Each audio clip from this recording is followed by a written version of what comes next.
Sfântul Serafim de Sarov, scopul vieții creștine. Această învățătură a fost dată de Sfântul Serafim de Sarov lui N.A. Motovilov, unul din marii săi admiratori, pe care l-a vindecat de o suferință foarte grea. Motovilov a scris pe urmă cele auzite de la Sfântul Serafim, dar însemnările lui au stat în mănăstirea Devesc mai mult de 70 de ani.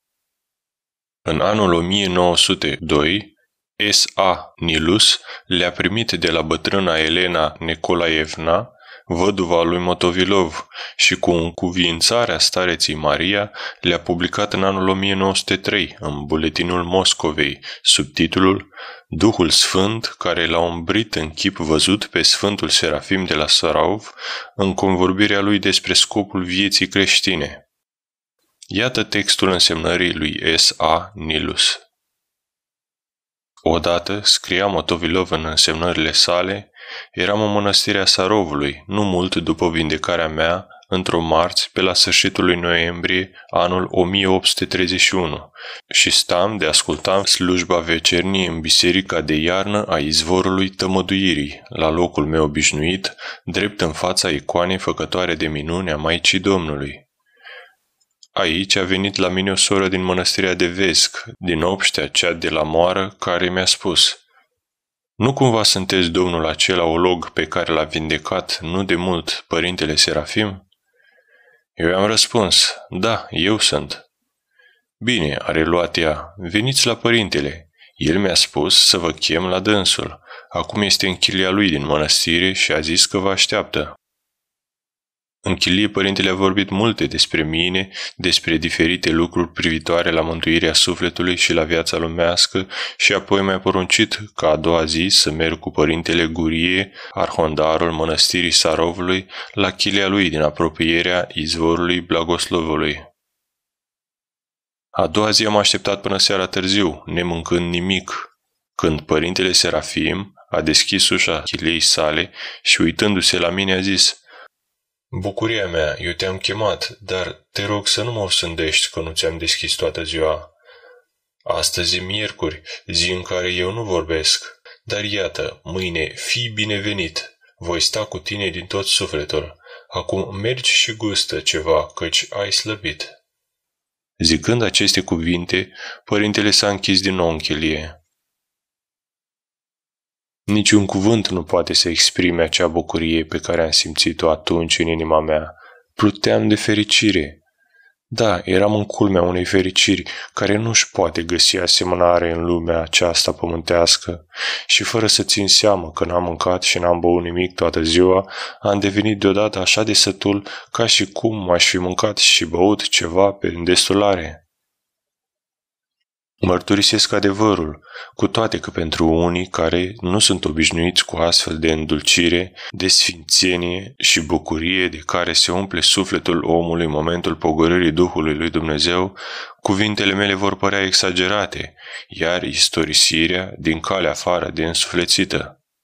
Încredințez însă, pe conștiința mea de creștin ortodox, că nu fac nicio exagerare, că toate cele spuse de mine nu numai sunt adevărul curat, dar sunt încă o expunere cu totul slabă despre ceea ce am simțit eu atunci cu adevărat în inima mea. Dar cine îmi va da cuvânt vrednic să găsesc măcar câtuși de puțin, măcar în parte despre cele ce am simțit în sufletul meu în ziua următoare? Când am început conversația cu părintele Serafim, era într-o joi. Cerul era cenușiu, pământul acoperit cu zăpadă și încă mai fulguia. Stăteam într-o poiană aproape de mica lui Sihăstrie pe malul râului Sarovca, ce curgea la poalele colinei. M-a făcut să stau pe un trunchi de copac, doborât de el însuși, stătu pe vine în fața mea. „Domnul mi-a descoperit,” a zis marele bătrân, „că din copilărie dorești să știi care este scopul vieții creștine și pentru aceasta ai întrebat pe mulți duhovnici și mulți oameni învățați. Trebuie să vă spun că acest gând mi-a frământat necontenit sufletul de la vârsta de 12 ani și că am pus problema mai multor fețe bisericești fără a primi un răspuns mulțumitor. Dar nimeni, continuă părintele Serafim, nu ți-a răspuns potrivit și hotărât. Ai fost sfătuit să mergi la biserică, să te rogi, să trăiești după poruncile lui Dumnezeu, să faci bine. Acesta este scopul vieții creștine, spuneau ei. Mulți ți-au dezaprobat curiozitatea, găsind-o deplasată și lipsită de evlavie, dar o făceau pe nedrept. În ce mă privește, eu, smeritul Serafim, îți voi arăta în ce constă în mod real acest scop. Rugăciunea, postul, privegherea și alte nevoințe creștinești, oricât ar fi de bune prin ele însele, totuși scopul vieții noastre creștine nu poate să stea numai în îndeplinirea acestora, cu toate că ele pot ajuta ca mijloace absolut trebuitoare la atingerea acestui scop. Adevăratul scop al vieții creștine constă în dobândirea Duhului Sfânt. Rugăciunea, postul, privegherile, milosteniile și toate celelalte fapte bune, făcute în numele Mântuitorului Iisus Hristos, nu sunt decât mijloace pentru a primi Duh Sfânt. În numele lui Hristos. Să fii atent că numai fapta bună, făcută în numele lui Hristos, ne câștigă roadele Sfântului Duh. Tot ce nu e făcut în numele Lui, chiar binele, nu ne aduce nicio răsplată în viața viitoare, iar în viața aceasta nu ne dăruiește harul. Pentru aceasta spune Domnul Hristos, cel ce nu adună cu mine, risipește. Luca, capitolul 11, versetul 23. Ești totuși obligat să numești o faptă bună seceriș sau recoltă, căci este bună chiar dacă n-a fost făcută în numele lui Hristos. Scriptura zice, în orice neam, cel care se teme de Dumnezeu și face dreptate, este primit la dânsul. Faptele Apostolilor, capitolul 10, versetul 35. Sutașul Corneliu, care se temea de Dumnezeu și trăia după dreptatea lui, în timpul rugăciunii a fost cercetat de un înger care i-a zis, trimite bărbații la Iope și cheamă să vină pe unul Simon, care se numește Petru. El găzduiește la un oarecare Simon, curelar, a cărui casă este lângă mare. Acesta îți va spune ce să faci. Faptele Apostolilor, capitolul 10, de la versetul 5 la 6. Se vede că Domnul se folosește de mijloacele sale divine pentru a permite unui astfel de om să nu fie privat în veșnicie de răsplata ce îi se cuvine. Dar pentru a obține, trebuie să înceapă de aici, de jos, să creadă în Domnul Iisus Hristos, Fiul lui Dumnezeu, care s-a coborât pe pământ pentru izbăvirea păcătoșilor, dobândind astfel harul Sfântului Duh care aduce în inimi împărăția lui Dumnezeu și deschide drumul fericirii veșnice în veacul viitor. Deci, acolo se oprește răsplata pe care dă Domnul pentru faptele bune ce nu sunt făcute în numele lui Hristos. El ne dă mijloace de desăvârșire, iar omul se poate sau nu folosi de ele. De aceea le zice iudeilor, dacă ați fi orbi, n-ați avea păcat, dar acum ziceți, noi vedem, de aceea păcatul rămâne asupra voastră. Ioan, capitolul 9, versetul 41.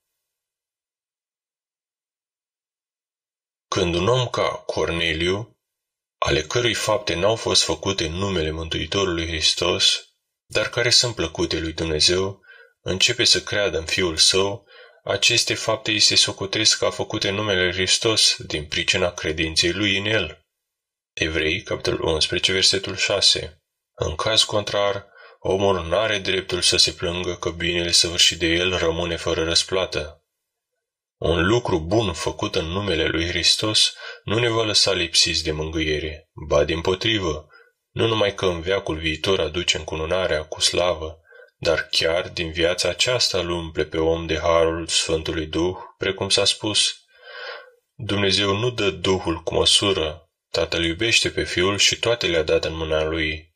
Ioan, capitolul 3, de la versetul 34 la 35. Primirea Sfântului Duh. Așadar, adevărata ținta vieții noastre creștine este dobândirea Sfântului Duh, în timp ce rugăciunea, privegherea, postul, milostenia și alte fapte virtuoase făcute în numele lui Iisus Hristos nu sunt decât mijloace necesare. Cum să-l dobândești? L-am întrebat pe părintele Serafim, că eu nu înțeleg prea bine. Știi ce înseamnă a câștiga bani? Cam același lucru este și cu Sfântul Duh. În general, pentru oameni, scopul vieții pe pământ este câștigul de bani. Boierii, pe deasupra, doresc și onoruri, distincții și recompense pentru serviciile aduse țării. Dobândirea Duhului Sfânt este de asemenea un câștig, dar un câștig veșnic, izvorător de daruri, foarte asemănător câștigului vremelnic și se obține prin aceleași mijloace. Domnul Iisus Hristos, Dumnezeu omul, compară viața noastră pe pământ cu o călătorie și activitatea pământească cu un negoț. Ne recomandă tuturor: neguțătoriți până ce voi veni, răscumpărând vremea, căci zilele rele sunt. Luca, capitolul 19, versetul 13, Efeseni, capitolul 5, versetul 16. Cu alte cuvinte, grăbiți-vă să vă obțineți bunătățile cerești cu ajutorul bunurilor pământești. Aceste bunuri pământești nu sunt altceva decât fapte virtuoase făcute în numele lui Hristos și care ne aduc harul Sfântului Duh. Pilda celor 10 fecioare. În pilda celor 10 fecioare, dintre care 5 erau înțelepte și 5 nebune, Matei capitolul 25, de la versetul 1 la 13, se spune celor din urmă, referindu-se la lipsa undelemnului: duceți-vă și vă cumpărați. Întorcându-se, găsesc închisă ușa cămării de nuntă și nu pot intra. Mulți socotesc că lipsa undelemnului din candelele fecioarelor nebune simbolizează lipsa faptelor bune făcute în viață. Interpretarea aceasta nu-i corectă întru totul. Dacă le-ar fi lipsit faptele bune, ar mai putea fi numite fecioare, chiar dacă erau nebune? Fecioria este o foarte mare virtute, ca una ce imită starea îngerilor, putând înlocui toate celelalte virtuți. Făcând fapte bune, fecioarele nebune, din punct de vedere duhovnicesc, credeau că viața creștină constă numai în aceste fapte. Am trăit frumos, am făcut milostenii, gândeau ele, fără a se îngriji dacă au primit sau nu harul Sfântului Duh. Acest fel de viață, bazat numai pe practicarea virtuților morale, fără cercetare minuțioasă dacă ele ne-au adus și în ce cantitate harul Sfântului Duh, este astfel caracterizat de cărțile patristice. Unele căi par drepte în ochii omului, dar sfârșitul lor sunt căile morții. Pilde, capitolul 14, versetul 12. Sfântul Antonie cel Mare, în scrierile lui către monahi, scria despre astfel de fecioare. Mulți monahi și fecioare n-au nicio idee despre deosebirile voirii care lucrează în om și nu știu că în ei lucrează 3 voiri deodată. Prima este voința lui Dumnezeu, desăvârșit de izbăvitoare. A doua este propria noastră voință omenească, care în sine nu este nici rea, nici bună. A treia voință este drăcească, pe de-a întregul pierzătoare. Cea de-a treia voință este vrășmașa omului, îndemnându-l fie să nu facă bine deloc, fie să-l facă din mândrie, pentru binele în sine și nu pentru Hristos. Cea de-a doua, voința noastră proprie, ne sfătuiește să ne satisfacem poftele păcătoase sau, la fel cu cea drăcească, să facem binele pentru el însuși, fără a ne îngriji de harul ce-l putem câștiga. Prima voință, cea de la Dumnezeu, ne învață să facem binele cu un singur scop: dobândirea Sfântului Duh, comoară veșnică, inepuizabilă, fără egală în această lume. Pe bună dreptate, harul Sfântului Duh este simbolizat de unt de lemnul ce le lipsea fecioarelor nebune. Sunt numite nebune pentru că nu se îngrijeau de fructele care nu trebuie să lipsească faptelor bune, care sunt darurile Sfântului Duh, fără de care nimeni nu se poate mântui, căci tot sufletul este însuflețit de Duhul Sfânt pentru a fi iluminat de taina sfântă a unimii treimii. Însuși Duhul Sfânt vine să se sălășluiască în sufletele noastre și această sălășluire într noi a Totputernicului, locuirea unității sale trinitare, împreună cu sufletul nostru, este condiționată de strădania prin toate mijloacele ce ne stau în putință de a obține pe acest Duh Sfânt, care pregătește într noi un loc demn de această întâlnire după cuvântul lui Dumnezeu. Voi intra la el și voi cina cu el și el cu mine. Apocalipsă, capitolul 3, versetul 20. Astfel, de unde lemn aveau fecioarele înțelepte în candele, capabil să lumineze puternic și clar multă vreme, așteptând sosirea în miez de noapte a mirelui și intrarea cu el în cămara de nuntă a veșnicei bucurii. Când fecioarele nebune au văzut că unde lemnul li se termină din candele, au alergat în târg, dar n-au avut timp să se întoarcă înainte de închiderea ușii. Târgul este viața noastră pământească, ușa cămării de nuntă este moartea noastră. Fecioarele înțelepte și cele nebune sunt sufletele creștinilor, unde lemnul nu simbolizează faptele bune, ci harul Sfântului Duh, primit înăuntrul ființei noastre prin mijlocirea faptelor bune și prin a cărui lucrare ființa noastră se transformă din aceasta în aceea, adică din stricăcioasă în nestricăcioasă, din moarte sufletească în viață duhovnicească, din întunecată în luminoasă, din închisoare în care stau înlățuite patimile, în cămară de nuntă și biserică sfințită, unde ne întâlnim cu Domnul, Creatorul și Mântuitorul, mirele sufletelor noastre. Mare este dragostea ce o are Dumnezeu pentru noi păcătoși față de neglijența ce o arătăm noi la chemarea sa.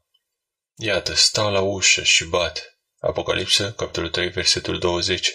Înțelegând prin ușă firul vieții noastre, necurmat încă de moarte. O, cât aș dori eu, bucuria mea, ca și tu să fii umbrit în această viață de Duhul lui Dumnezeu, căci în ce te va afla, în aceea te vei judeca, zice Domnul. Vai, de 3 ori vai, dacă noi suntem împovărați de grijile pământești, căci cine poate suferi mânia lui Dumnezeu și cine îi va putea rezista? Despre rugăciune. Pentru aceasta s-a spus, privegheați și vă rugați ca să nu cădeți în ispită. Matei, capitolul 26, versetul 41. Sau altfel spus, pentru a nu fi lipsiți de Duhul lui Dumnezeu, căci privegherea și rugăciunea ne dă harul său. Desigur că toate faptele bune făcute în numele lui Hristos ne oferă harul Sfântului Duh, dar mai mult decât toate rugăciunea, care este mereu la dispoziția noastră. Tu ai avea, de pildă, dorință de a merge la biserică, dar ea este departe sau slujba s-a terminat. Ai dorința de a face milostenii, dar nu ți iese niciun sărac în cale sau n-ai bani. Ai vrea să rămâi în feciorie, dar n-ai suficientă putere din cauza constituției fizice sau a ispitelor vrășmașului cărora nu le poate face față sărmana slăbiciune omenească. Ai vrea să faci o altă faptă bună în numele lui Hristos, dar n-ai putere sau n-ai o ocazie potrivită. Numai rugăciunea nu este împiedicată de nimic. Oricine și oricând are posibilitatea de a se ruga. Bogatul și săracul, dregătorul și omul de rând, cel puternic și cel slab, sănătosul și bolnavul, dreptul și păcătosul. Putem vedea puterea rugăciunii, chiar a omului păcătos, dar cu inimă sinceră, din următoarea pildă dată de Sfânta Tradiție. O mamă nenorocită își pierde unicul fiu, iar o mare păcătoasă, la cererea ei, văzând-o disperată, cuteză să strige către Dumnezeu, nu pentru mine, ticăloasa, ci pentru lacrimile acestei biete mame ce își plânge copilul și care are credință tare în mila și atotputernicia ta, înviază-l, Doamne! Iar Domnul l-a înviat. Aceasta este bucuria mea, puterea rugăciunii. Mai mult ca orice lucru, ea ne dăruiește harul Sfântului Duh și mai mult decât orice alt mijloc, ea este la îndemâna tuturor. Fericiți vom fi dacă Dumnezeu ne va găsi priveghind și în plenitudinea darurilor Sfântului Său Duh. Atunci vom spera că îl vom întâmpina pe nor, pe Domnul Hristos, venind îmbrăcat cu putere și cu slavă multă pentru a judeca viii și morții și pentru a răsplăti fiecăruia după faptele sale. Când rugăciunea cedează locul Sfântului Duh. Gândește-te, bucuria mea, că este o mare fericire să poți vorbi cu ticălosul Serafim, fiind convins că el nu este lipsit de har. Ce am spune atunci de o întâlnire cu însuși Dumnezeu, sursa veșnică a darurilor cerești și pământești? Prin rugăciune vom deveni demni de a ne întâlni cu El, Dătătorul nostru de viață și Mântuitorul nostru, dar nu trebuie să ne rugăm decât până în momentul în care Sfântul Duh coboară asupra noastră și ne dăruiește într-o măsură cunoscută numai de El harul cel ceresc. Când suntem cercetați de El, trebuie să ne oprim din rugăciune. Într-adevăr, la ce bun să-L implori zicând, vino și te slășluiește între noi și ne curățește de toată spurcăciunea și mântuiește bunurile sufletele noastre, când El deja a venit, ca răspuns la umilitele, însetatele noastre chemări doritoare de cercetarea sa. Să presupunem că m-ați invitat la dumneavoastră și că eu am venit cu gândul de a discuta împreună, dar că dumneavoastră, cu toate că am sosit, nu încetați a repeta, veniți la mine. Cu siguranță că mi-aș zice, ce cu el, e nebun? Am venit la el și continuă să mă cheme. Același lucru se întâmplă și cu Duhul Sfânt. Pentru aceea s-a spus, opriți-vă și cunoașteți că eu sunt Dumnezeu, înălțam-mă voi pe pământ. Psalm, capitolul 45, versetul 10. Ce înseamnă aceasta? Eu mă voi arăta în continuare fiecărui credincios și voi vorbi cu el așa cum am făcut cu Adam în rai, cu Avram și cu Iacob, slujitorii mei, cu Moise, cu Iov și cu cei asemenea lor. Mulți cred că acest opriți-vă trebuie înțeles ca o smulgere din grijile lumești, adică vorbind cu Dumnezeu în rugăciune trebuie să te depărtezi de tot ce-i pământesc. Sigur că e așa, dar eu vă spun întru Domnul căci pe lângă această depărtare de tot ce e lumesc, este necesar ca în timpul rugăciunii, când Domnul Dumnezeu, prin Duhul Sfânt, ne cercetează și se sălășluiește întru noi după bunătatea sa, să ne depărtăm de rugăciune și să încetăm de a ne mai ruga. Sufletul în rugăciune vorbește și rostește cuvinte, dar la coborârea Sfântului Duh este bine să fii absolut tăcut, pentru a putea înțelege clar descoperirile vieții veșnice pe care binevoiește să ți le aducă. Sufletul și Duhul trebuie să fie în stare de umilință mare, iar trupul în stare de curățenie. Așa s-au petrecut lucrurile și pe muntele Horeb, când Moise a poruncit evreilor să se înfrâneze de la femei 3 zile, când s-a pogorât Dumnezeu pe Sinai, căci Dumnezeul nostru este foc mistuitor. Evrei, capitolul 12, versetul 29. Și nimic necurat, fie trupesc, fie spiritual, nu poate intra în legătură cu el. Negoț duhovnicesc. Dar cum putem practica, Părinte, în numele lui Hristos, celelalte virtuți care ne vor ajuta să dobândim Sfântul Duh? Până acum mi-ați vorbit doar de rugăciune. Câștigați Duh Sfânt neguțătorind în numele lui Hristos, cu toate virtuțile posibile. Faceți negoț în Duh, lucrați cu ceea ce va aduce mai mare folos. Câștigul, rodul binecuvântat al milostivirii divine, păstrați-l în casa cea veșnică a lui Dumnezeu, cu procent spiritual, nu de 4% sau 6%, ci 100% și infinit mai mult. De pildă, dacă rugăciunea și privegherea va aduce mai multe daruri, atunci privegheați și vă rugați mai mult. Vă este avantajos postul? Postiți. Vă aduce mai mult milostenia? Faceți milostenie. Fiecare faptă bună socotiți-o făcută în numele lui Hristos. Vă voi povesti de mine, ticălosul Serafim. M-am născut într-o familie de negustori, în Crusc. Înainte de a intra în mănăstire, fratele meu și cu mine făceam negoți cu diferite mărfuri, în special cu cele ce ne aduceau mai mare câștig. Faceți și voi la fel. Cum în negoți ținta este câștigarea celor mai mari beneficii posibile, tot așa și în viața creștinească, ținta trebuie să fie nu numai rugăciunea și faptele bune, ci obținerea celor mai mari daruri posibile. Deși apostolul zice, rugați-vă neîncetat, 1 Tesaloniceni, capitolul 5, versetul 17, adaugă, vreau să grăiesc 5 cuvinte cu mintea mea ca să învăț pe alții decât 10.000 de cuvinte într-o limbă străină. 1 Corinteni, capitolul 14, versetul 19. Iar Domnul ne spune, nu oricine îmi zice, Doamne, Doamne, va intra în împărăția cerurilor, ci cel care face voia Tatălui meu, celui din ceruri. Matei, capitolul 7, versetul 21. Cu alte cuvinte, cel ce face lucrul lui Dumnezeu cu râvnă. Care este acest lucru dacă nu a crede în Dumnezeu și în Cel pe care l-a trimis în Iisus Hristos? Ioan, capitolul 6, versetul 29. Dacă se reflectează corect la învățăturile Domnului Hristos și ale Sfinților Apostoli, se vede că activitatea noastră creștinească nu trebuie să constituie numai în a aduna fapte bune, care nu sunt decât mijloace pentru a ajunge la țintă, ci în a obține cel mai mare câștig, astfel spus, în a obține din belșug Duh Sfânt. Cât aș dori, bucuria mea, ca tu să afli acest izvor de har și să te întrebi neîncetat, este Duhul Sfânt cu mine? Dacă este, slăvit să fie Domnul, nu trebuie să fiu neliniștit, chiar dacă judecata cea din urmă ar fi mâine, eu sunt gata. Căci scris este, în ce stare te va găsi, în aceea te voi judeca. Dacă însă n-ai certitudinea că ești în Duhul Sfânt, trebuie să afli pricina pentru care te-a părăsit și să-L cauți fără răgaz până ce îl vei găsi din nou, pe El și harul Său.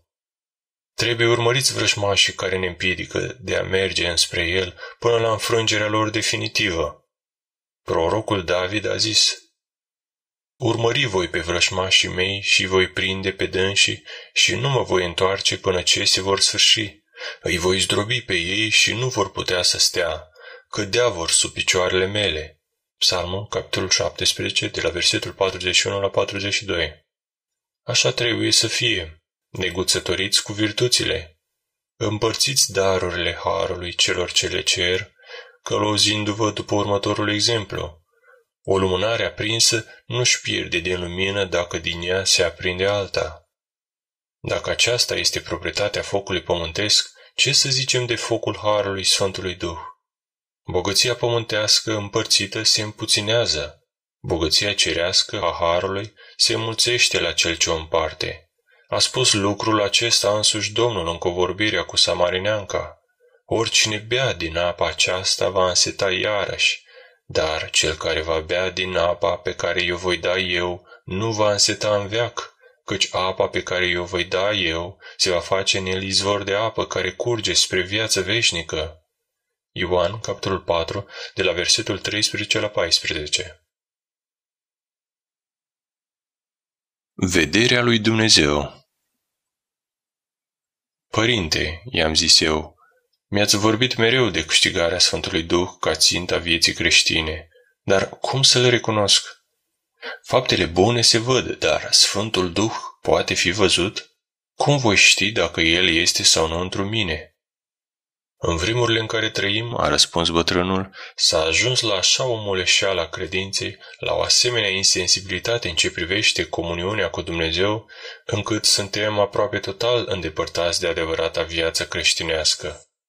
Versetele din Scriptură ni se par străine, de pildă, când Duhul Sfânt grăiește prin gura lui Moise, Adam îl vedea pe Dumnezeu umblând prin rai, Faceri, capitolul 3, versetul 8, sau când citim cum că Sfântul Apostol Pavel a fost oprit de Duhul să propovăduiască cuvântul în Asia, dar că Duhul l-a însoțit până ce s-a întors din Macedonia, Faptele Apostolilor, capitolul 16, de la versetul 6 la 9. În multe alte locuri din Sfânta Scriptură găsim nenumărate cazuri de arătare a lui Dumnezeu oamenilor. Se va zice cu siguranță, locurile acestea nu pot fi înțelese. Se poate admite că oamenii să-L vadă în mod concret pe Dumnezeu? Această neputință în a înțelege vine din faptul că, sub pretextul instruirii a științei, suntem prinși într-o așa întunecime încât nu putem concepe ca adevărat tot ceea ce, pentru strămoșii noștri, era așa de clar, dându-le posibilitatea să vorbească de arătările lui Dumnezeu ca despre niște lucruri normale. Astfel, Iov, când prietenii săi îi spun că a hulit pe Dumnezeu, răspunde, cum pot face asta când eu simt suflarea Totputernicului în nările mele? Iov, capitolul 27, de la versetul 3 la 4. Altfel spus, cum pot să-L pot huli pe Dumnezeu când Duhul Sfânt este cu mine? Dacă l-aș huli pe Dumnezeu, Duhul Sfânt m-ar părăsi, dar eu simt suflarea sa în nările mele. Avram și Iacob au vorbit cu Dumnezeu. Iacob chiar s-a luptat cu el. Moise l-a văzut pe Dumnezeu și tot poporul împreună cu el când a primit tablele legii pe Sinai. O coloană de foc, harul văzut al Sfântului Duh, le slujea de călăuză prin pustie. Oamenii îl vedeau pe Dumnezeu și Duhul Său, nu în vise sau în stare de extaz, ca rezultat al unei imaginații bolnave, ci în realitate. Atâta de lipsiți de atenție am devenit, încât cuvintele Scripturii le înțelegem altfel de cum ar trebui. Aceasta pentru că în loc de a căuta harul, noi îl respingem prin orgoliul nostru intelectual și nu îi permitem să se slășluiască în inimile noastre și să ne arate lucrurile așa cum sunt ele și cum le află cei ce caută adevărul cu toată inima. Mulți, de exemplu, interpretează cuvintele Scripturii, luând Domnul Dumnezeu țărână din pământ, a făcut om și a suflat în fața lui suflare de viață și s-a făcut omul cu suflet viu. Faceri, capitolul 2, versetul 7. Ca și cum ar vrea să spună că până atunci n-ar fi fost Adam nici suflet, nici duh omenesc, ci doar carnea creată din țărâna pământului. Această interpretare nu-i corectă, căci Domnul Dumnezeu l-a creat pe Adam din țărână, în starea în care vorbește apostolul Pavel când afirmă: și Duhul vostru și sufletul și trupul să se păzească în întregime fără de prihană într-o venirea Domnului nostru Iisus Hristos.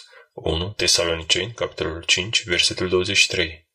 Toate aceste trei părți ale ființei noastre au fost create din țărâna pământului. Adam n-a fost creat mort, ci o ființă animală vie, asemănătoare celorlalte creaturi trăitoare pe pământ și însuflețite de Dumnezeu. Dar iată ce este important. Dacă Dumnezeu n-ar fi suflat apoi în fața lui Adam această suflare de viață, adică harul Sfântului Duh, care purcede de la Tatăl și se odihnește peste Fiul și prin el este trimis în lume, cu toate că era superior celorlalte creaturi, ar fi rămas lipsit de Duhul îndumnezeitor și ar fi fost asemănător tuturor creaturilor, având trup, suflet și Duh conform cu specia lor, dar lipsite în interior de Duhul Sfânt care aparține lui Dumnezeu. Din momentul în care Dumnezeu i-a dat suflare de viață, Adam a devenit, după cum spune Moise, cu suflet viu, adică întru toate asemănător lui Dumnezeu, veșnic și nemuritor. Adam a fost creat nestricăcios. Nimic n-avea putere asupra lui. Apa nu-l putea neca, focul nu-l putea arde, pământul nu-l putea înghiți, aerul nu-l putea vătăma. Toate erau supuse ca unui ales al lui Dumnezeu, ca unui stăpân și împărat al creaturilor. El era însăși perfecțiunea, coroana creaturilor și admirat ca atare. Suflarea de viață pe care a primit-o Adam de la Dumnezeu l-a umplut de înțelepciune așa cum n-a mai fost niciun om pe pământ și probabil nici nu o să mai fie. Când Dumnezeu i-a poruncit să dea nume creaturilor, le-a numit după calitățile și proprietățile pe care le dăduse Creatorul. Acest dar al harului divin, supranatural, provenind din suflarea de viață ce-o primise, îi permitea lui Adam să vadă pe Dumnezeu plimbându-se prin rai și să înțeleagă cuvintele, apoi graiurile îngerilor, ale tuturor creaturilor, ale păsărilor, ale târătoarelor, care nouă, celor păcătoși, ne sunt neînțelese, iar pentru el erau clare. Aceeași înțelepciune, aceeași forță și aceeași putere, aceleași calități bune și sfinte le-a primit și Eva la crearea sa, nu din țărâna pământului, ci din coasta lui Adam, în raiul așezat în mijlocul pământului. Pomul vieții și păcatul strămoșesc.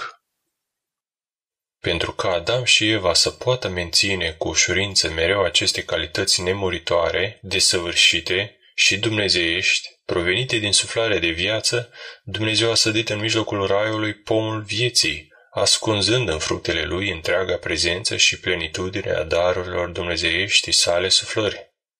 Dacă Adam și Eva n-ar fi păcătuit, ar fi putut ei și urmașii lor, mâncând din aceste fructe, să-și întrețină în ei puterea dătătoare de viață, harului divin, nemurirea, veșnica reînnoire a puterilor trupești, sufletești și duhovnicești, tinerețea fără bătrânețe, o stare de fericire la care noi acum nici nu cutezăm să ne gândim.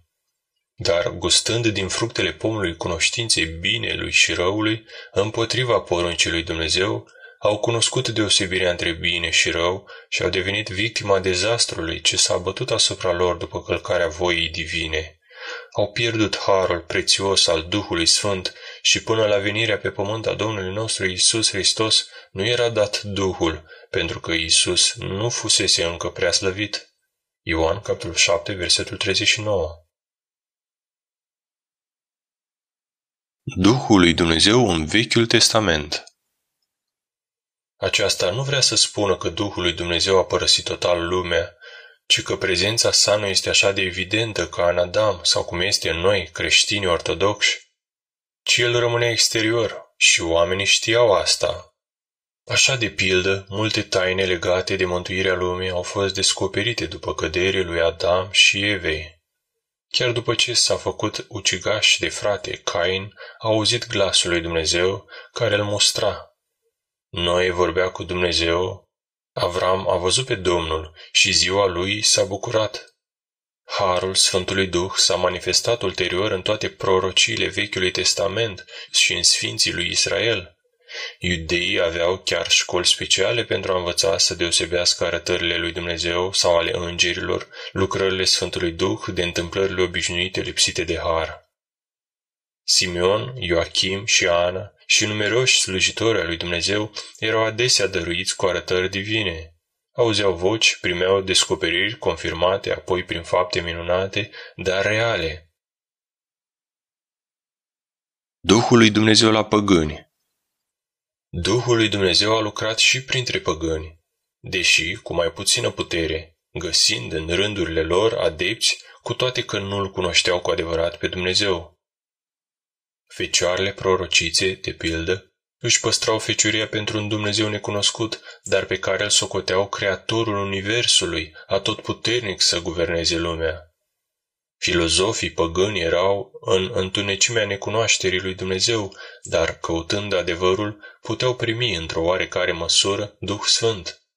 S-a spus, de fapt, când păgânii nu au lege, își sunt loroși lege. Roman, capitolul 2, versetul 14. Așa de plăcut este adevărul lui Dumnezeu încât exclamă: adevărul din pământ a răsărit și dreptatea din cer a privit. Psalm, capitolul 84, versetul 12. Așadar, cunoașterea lui Dumnezeu a fost descoperită poporului ales, care îl iubea pe Dumnezeu, în timp ce păgânii îl ignorau, de la căderea lui Adam până la întruparea Domnului Hristos. Venirea Mântuitorului Hristos descoperită de Duhul Sfânt. Cum ar fi putut neamul omenesc să știe cu siguranță că Hristos a venit, el care, după promisiunea făcută lui Adam și Eva, trebuia să se nască dintr-o fecioară și să zdrobească capul șarpelui, dacă n-ar fi avut mereu această cunoștință păstrată într-o sine? Dar iată că Simeon, căruia îi se descoperise la vârsta de 65 de ani taina nașterii lui Hristos din fecioară, strigă cu tărie în templu că ausese nădejdea în Duhul Sfânt de a-L vedea pe Mântuitorul lumii. Nașterea lui din Sfânta Fecioară de la Duhul Sfânt i-a fost prezisă cu 300 de ani înainte de către un înger. Prorocița Ana, fiica lui Fanuel, care după văduvia sa, 84 de ani l-a slujit pe Dumnezeu în templu, plină fiind de har și înțelepciune, știa că Mesia e de față, Hristos cel adevărat, Dumnezeu și omul. Împăratul lui Israel, Hristos, venit să-l scape pe Adam și întreg neamul omenesc. Reînnoirea suflării de viață pierdută de Adam.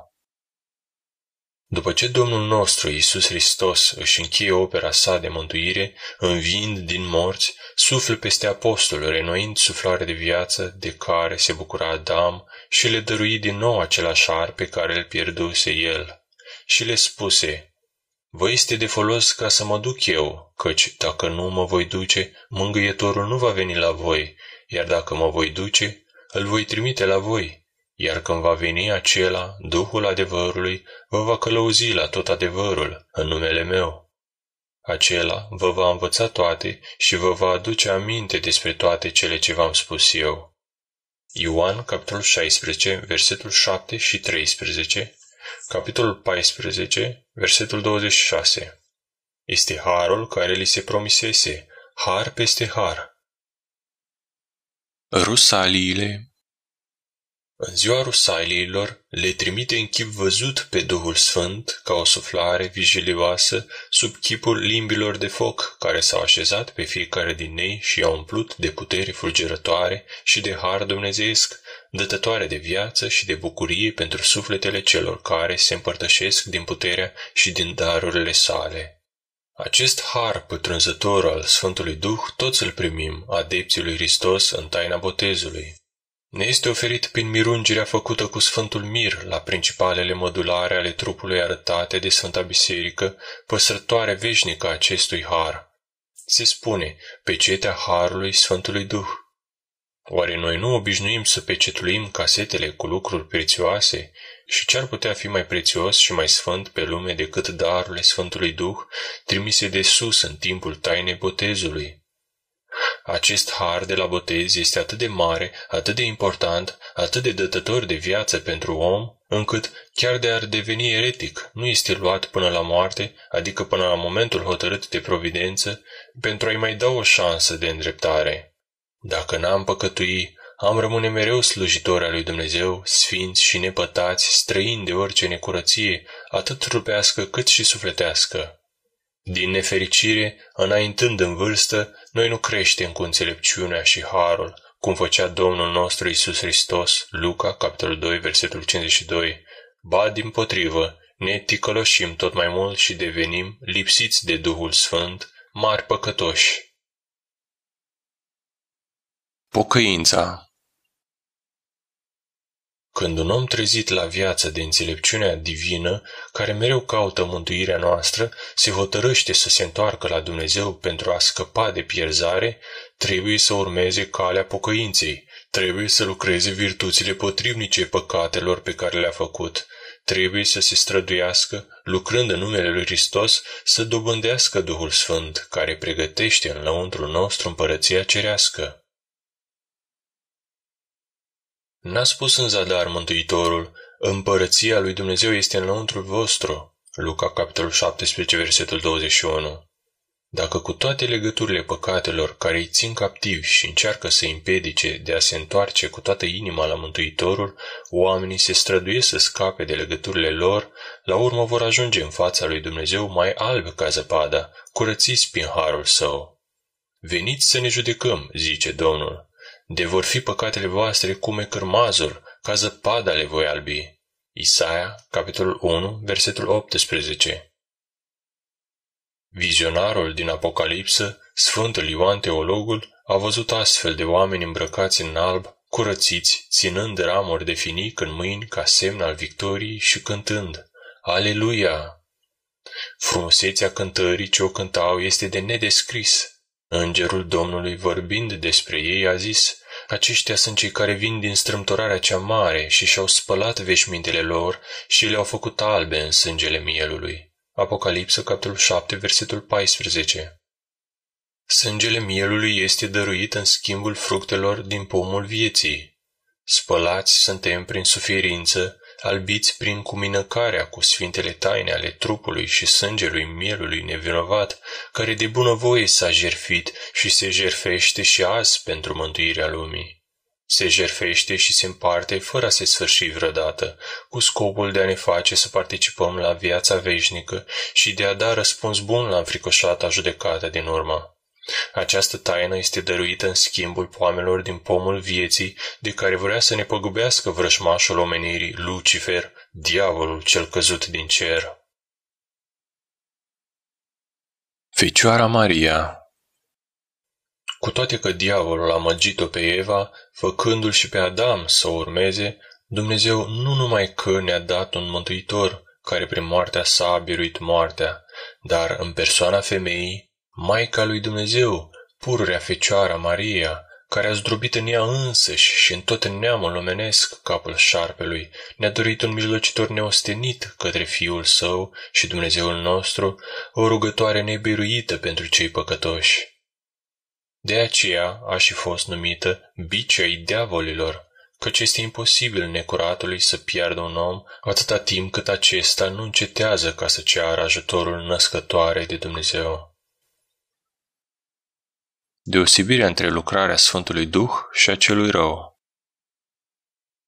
Aș mai dori însă eu, nevrednicul Serafim, să-ți explic bucuria mea care este deosebirea între lucrarea Sfântului Duh, care pune tainic stăpânire pe inimile celor ce cred în Domnul Iisus Hristos, și lucrarea întunecată a păcatului care se slășluiește în noi ca un hoț îndemnat de diavolul.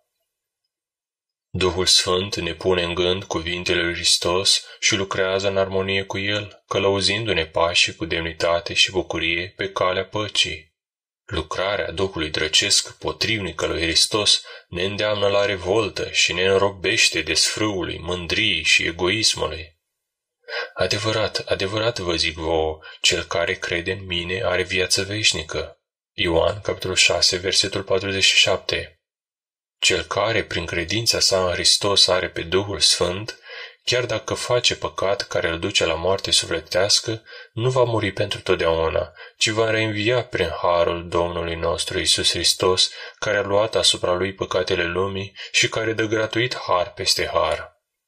Vorbind despre acest har prezent în lumea întreagă și neamul nostru omenesc, prin Dumnezeu omul, Evanghelia zice: În el era viața și viața era lumina oamenilor, și adaugă: și lumina luminează în întuneric și întunericul nu a cuprins-o. Ioan, capitolul 1, de la versetul 4 la 5. Adică harul Duhului Sfânt, primit la botez în numele Tatălui și al Fiului și al Sfântului Duh, cu toate căderile, cu toate întunecimile noastre sufletești, continuă să strălucească în inimă cu lumina sa veșnică, datorită milei lui Hristos. Când e vorba despre un păcătos înrăit, în această lumină lui Hristos, zice Tatălui: Ava, Părinte, mânia ta să nu se ridice împotriva acestui înrăit. Apoi, când păcătosul vine la pocăință, ea șterge complet urmele păcatelor făcute, îl îmbracă în veșmântul nestricăciunii, țesut din harul Sfântului Duh, despre a cărui dobândire ți-am vorbit tot timpul. Harul Sfântului Duh este lumină. Trebuie să vă mai spun, pentru a putea pricepe mai bine ce trebuie să se înțeleagă prin harul dumnezeiesc, cum poate fi el recunoscut, cum se manifestă el la oameni pe care îi luminează. Harul Sfântului Duh este lumină. Toată Scriptura ne spune acest lucru. David, strămoșul lui Dumnezeu omul, a spus: Făclie picioarelor mele este legea ta și lumină cărărilor mele. Psalm 118, capitolul 105. Cu alte cuvinte, harul Sfântului Duh, pe care legea îl descoperă sub forma poruncilor dumnezeiești, este luminătorul și lumina mea, și dacă n-ar exista acest har al Sfântului Duh pe care, cu frică mă silesc să-l câștig, lăudându-te de 7 ori pe zi pentru judecățile dreptăților tale, Psalmul, capitolul 118, versetul 164, cum aș putea găsi o singură licărire de lumină să lumineze calea vieții întunecată de ura vrășmașilor mei, printre greutățile care nu lipsesc demnității împărătești? De multe ori Dumnezeu a arătat în prezența multor martori cum lucrează harul Sfântului Duh asupra oamenilor, pe care El îi iluminase și îi învățase prin mărețe semne. Aduceți-vă aminte de Moise după întâlnirea cu Dumnezeu pe Sinai, Ieșirea, capitolul 34, versetul 30. Oamenii nu-l puteau privi pentru că fața îi strălucea de o lumină negrăită, fiind obligați să se arate poporului cu fața acoperită de un văl. Amintiți-vă schimbarea la fața Domnului pe Tabor. El s-a schimbat la față înaintea lor, iar veșmintele sale s-au făcut albe ca zăpada. Ucenicii înfricoșați au căzut cu fața la pământ. După ce Moise și Ilie au apărut îmbrăcați în aceeași lumină, un nor i-a acoperit ca să nu fie orbiți apostolii. Matei, capitolul 17, de la versetul 1 la 8. Iată cum harul Sfântului Duh apărea într-o lumină strălucitoare celor cărora Dumnezeu le arăta lucrarea sa. Prezența Sfântului Duh. Atunci întreba eu pe părintele Serafim: cum voi putea recunoaște în mine prezența harului Sfântului Duh? Este foarte simplu, a răspuns el. Dumnezeu a spus: totul este simplu pentru cel ce a primit înțelepciunea. Păcatul constă în faptul că noi nu căutăm această înțelepciune dumnezeiască care nu este din lume, nu este trufașă. Plină de iubire pentru Dumnezeu și pentru aproapele, ea îl modelează pe om pentru mântuire. Referitor la această înțelepciune, apostolul spune că Dumnezeu voiește ca toți oamenii să se mântuiască și la cunoștința adevărului să vină. 1 Timotei, capitolul 2, versetul 4. Apostolilor săi, cărora le lipsea această înțelepciune, le-a spus: O nepricepuților și zăbavnicilor cu inima a crede toate câte au spus prorocii. Luca, capitolul 24, versetul 25. Iar Evanghelia spune că le-a deschis mintea ca să poată înțelege scripturile. Luca, capitolul 24, versetul 25. Primind această înțelepciune, apostolii știau întotdeauna dacă Duhul Sfânt era sau nu cu ei și, plini de acest Duh Sfânt, afirmau că lucrarea lor era sfântă și plăcută lui Dumnezeu. De aceea, în epistolele lor, ei puteau scrie părutul-sa Sfântului Duh și nouă. Faptele Apostolilor, capitolul 5, versetul 28. Și numai convinși de prezența lui sensibilă și-au trimis scrisorile. Vezi, atunci, bucuria mea, cât este de simplu? Eu am răspuns: cum pot eu însumi să fiu absolut sigur că mă aflu în Sfântul Duh?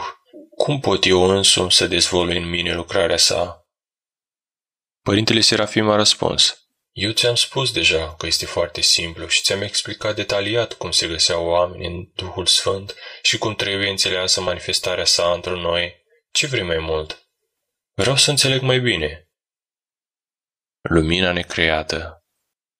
Atunci părintele Serafim m-a prins de umeri și, strângându-mă puternic, mi-a zis: suntem amândoi, tu și eu, în plinătatea Sfântului Duh. De ce nu mă privești? Nu vă pot privi, părinte. Fulgere vă țâșnesc din ochi. Fața v-a devenit mai luminoasă ca soarele. Mă dor ochii. Părintele Serafim a zis: nu te teme, bucuria mea. Ai devenit și tu la fel de luminos ca mine. Ești în plenitudinea Sfântului Duh. Altfel nu mai putea vedea. Aplecându-și capul spre mine, mi-a spus la ureche: mulțumește lui Dumnezeu că mi-a dăruit acest har de nespus. Ai văzut, nici nu mi-am făcut semnul crucii. În inimă însă m-am rugat cu gândul: Doamne, fă-l vrednic să vadă clar, cu ochii trupești, coborârea Sfântului Duh, așa precum aleșii tăi slujitori au văzut arătarea slavei tale. Dumnezeu a împlinit îndată rugăciunea nevrednicului Serafim. Cum să nu-i mulțumim pentru acest dar extraordinar pe care amândoi l-am primit? Nici marilor puznici nu li s-a arătat mereu Dumnezeu în felul acesta. Ca o mamă iubitoare, acest har ți-a mângâiat inima plină de amărăciune prin rugăciunile Maicii Domnului.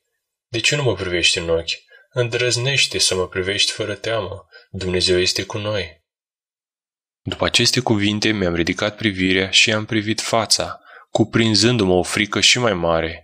Închipuiți-vă în mijlocul soarelui strălucitor din miezul zilei, chipul unui om care vă vorbește. Îi vedeți buzele mișcându-se, expresia ochilor schimbându-se, îi auziți vocea, îi simțiți apăsarea mâinilor pe umeri, dar în același timp nu-i vedeți nici mâinile, nici trupul său, nici al vostru, nimic, decât o lumină strălucitoare împrăștiindu-se împrejur la distanță de câțiva metri, luminând zăpada care acoperea câmpul și cădea peste marele bătrân și peste mine. Se poate descrie starea în care mă găseam atunci? Ce simți acum? M-a întrebat părintele Serafim. Mă simt extraordinar de bine. Cum bine? Ce vrei să spui prin acest bine? Sufletul meu este plin de o liniște și de o pace ce nu se poate spune. Despre această pace, bucuria mea, le vorbea Domnul ucenicilor zicându-le: pacea mea vă dau vouă, nu precum vă dă lumea, vă dau eu. Dacă ați fi din lume, lumea ar iubi ce este al său, dar eu v-am ales pe voi din lume, de aceea lumea vă urăște. Dar îndrăzniți, eu am biruit lumea. Ioan, capitolul 14, versetul 27, capitolul 15, versetul 8, capitolul 16, versetul 33. Acestor oameni, aleși de Dumnezeu, dar urâți de lume, Dumnezeu le-a dat pacea pe care dumneata o simți acum, pacea lui Dumnezeu, care covârșește toată mintea. Filipeni, capitolul 4, versetul 7. O numește așa apostolul pentru că niciun cuvânt nu poate cuprinde bunătatea duhovnicească pe care această pace o generează în sufletele oamenilor. Domnul o numește pacea sa. Ioan, capitolul 14, 27. Este un rod al milostivirii lui Hristos și nu al lumii, pentru că nicio fericire lumească nu poate da. Trimisă de sus, de către Dumnezeu însuși, ea este pacea lui Dumnezeu. Ce mai simți încă? O dulceață extraordinară.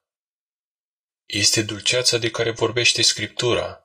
Săturase vor din grăsimea casei tale și din izvorul desfătării tale îi vei adăpa pe ei. Psalm, capitolul 35, versetul 8. Ea se revarsă din inima noastră, curge prin vine și ne dă simțământul unei dulceți nemai întâlnite. Ce mai simți? O bucurie extraordinară în toată inima. Când Duhul Sfânt se pogoară asupra omului cu mulțimea darurilor sale, sufletul omului este umplut de o bucurie ce nu se exprimă prin cuvinte, înviorându-l printr-o atingere ușoară. Despre această bucurie vorbește Mântuitorul în Evanghelie. Femeia, când e să nască, se întristează, fiindcă a sosit ceasul ei, dar după ce a născut copilul, nu-și mai aduce aminte de durere, pentru bucuria că s-a născut om în lume. Deci și voi acum sunteți triști, dar iarăși vă voi vedea și se va bucura inima voastră și bucuria voastră nimeni nu o va lua de la voi. Ioan, capitolul 16, de la versetul 21 la 22. Așa mare și mângâietoare cum este bucuria ce o simți acum, e nimica toată în comparație cu aceea despre care Domnul ne vorbește prin gura Sfântului Pavel. Cele ce ochiul n-a văzut și urechea n-a auzit și la inima omului nu s-a suit, pe acestea le-a gătit Dumnezeu celor ce iubesc pe El. 1 Corinteni, capitolul 2, versetul 9. Ce ni s-a dat acum este doar o arvună acestei bucurii nespuse.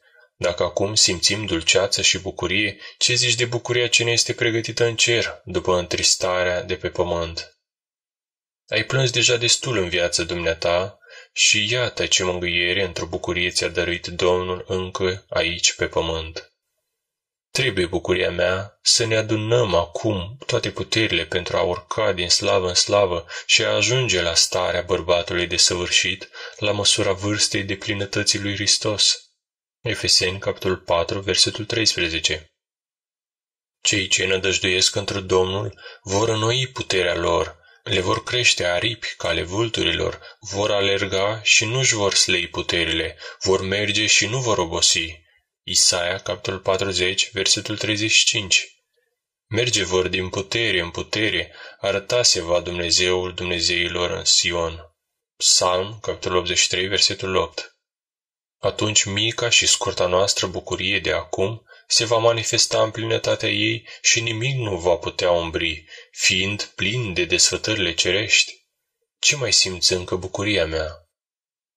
O căldură puternică. Cum o căldură puternică? Suntem într-o pădure în plină iarnă. Sub picioare avem zăpadă, fulgii ne-au acoperit și continuă să cadă. De ce căldură e vorba? O căldură asemănătoare cu căldura dintr-o baie de aburi. Și mirosul e ca la baie? O, nu! Nimic pe pământ nu se poate compara cu această mireasmă. Pe vremea când trăia mama, iubeam dansul și când mergeam la bal mă parfuma cu un parfum scump cumpărat de cel mai bun magazin din Kazan. Dar nici pe departe mirosul lui nu se apropia de această mireasmă. Părintele Serafim a surâs. Știu, dragul meu, la fel de bine ca și dumneata și intenționat te-am întrebat. Acesta e adevărul, niciun parfum pământesc nu se poate compara cu buna mireasmă ce o inspirăm acum, mireasma Sfântului Duh. Ce i s-ar putea asemăna pe pământ? Ai mai spus că ți este cald ca la baie, dar privește, zăpada care ne acoperă nu se topește, nici cea de sub picioarele noastre. Căldura nu vine din afară, ci din interiorul nostru. Este căldura pe care o cerem în rugăciune, Duhul tău cel sfânt să ne încălzească. Această căldură le permitea sihaștrilor, bărbați și femei, să nu se teamă de frigul iernii, fiind îmbrăcați cu acest veșmânt țesut de Duhul Sfânt ca și cu o haină. Acest lucru era posibil datorită harului Sfântului Duh sălășluit în adâncul ființei noastre, în inima noastră. Domnul a spus, Împărăția cerurilor este înăuntru vostru.